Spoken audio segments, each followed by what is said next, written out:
Among the Jewish Americans who understood the urgency of the rise of Nazism were Zionists, and they organized to rescue Jews from Germany under the auspices of the Jewish Agency for Palestine. The Romance of a People, which the Jewish Agency for Palestine supported and sponsored, was the highlight of Jewish Day at the Chicago World's Fair. It was really something that there even existed a Jewish Day at the fair. There were a lot of ethnic days, and we'll talk a little bit about how Jewish Day came to be one of them.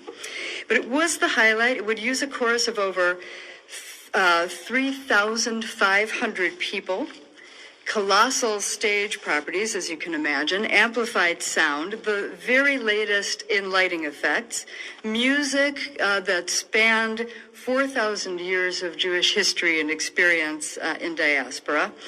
And you may ask, how could a minority population coming under attack, as it was, assert its pride so forcefully at an international exposition?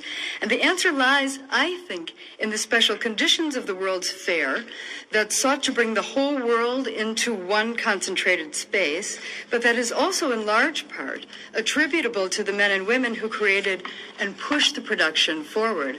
And so the people behind the pageant, the producers. One really cannot speak of the romance of a people without speaking of one key figure who produced the pageant against resistance and in spite of the gargantuan undertaking it was to create a performance event that would fill Soldier Field. And that was Meyer Weisskall. Weisskall was then the executive director of activities in the Midwest for the Zionist Organization of America, and he was the producer of the pageant. He spearheaded it, and he was perhaps spurred on, he perhaps gained confidence because he had produced a very successful Hanukkah pageant the year before, actually just maybe 5-6 months before.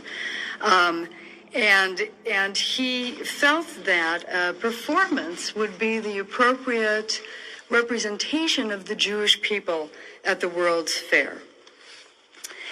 It was delivered as the Jewish expression of the fair's openly declared overall theme, which was science finds, industry applies, and man conforms.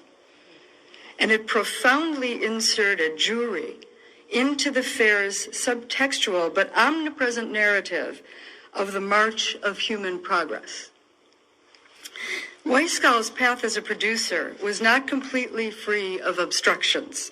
The first obstacle to the romance's articulation of nationalist Jewish identity and purpose was a dominant trend in liberal Reform Judaism toward embrace of American individualism as opposed to nationalism, and the figuration of Jewish identity as a chosen religious confession.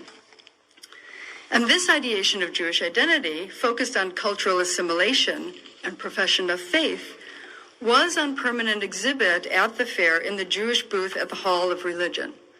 And this other conception of Jewish identity, which was focused on cultural assertion and a revival of Jewish national life, became, in fact, the dominant representation of Jewish Day at the fair.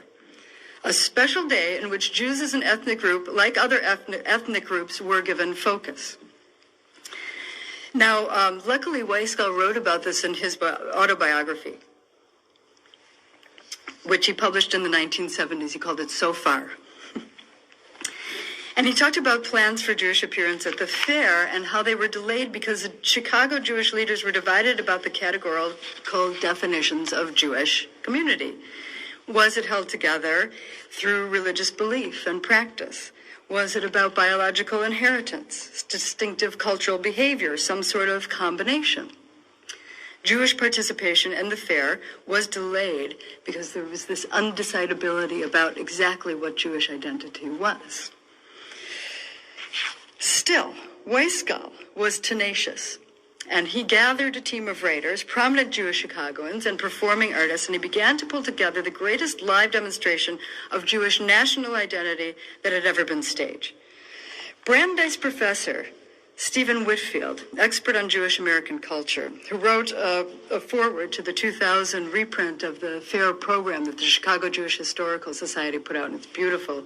I highly recommend it to all of you. And he said that the script writers for the FAIR were apparently the Zionist publicist Maurice Samuel and Chicago's Rabbi Solomon Goldman, plus Weisgall himself. We don't have a written text of the pageant or proof of this collaboration, but there is a synopsis included in the pageant program that describes each episode. And it would seem that if this threesome of cultural Zionist thinkers did collaborate on the script, that they probably balanced out one another's styles. Maurice Samuel was very good friends with Chaim Weizmann and Weisgall, and a prolific writer of both fiction and nonfiction. You may best know him for writing The World of Sholem Aleichem in the early 1940s. Indeed, did a lot of translation work.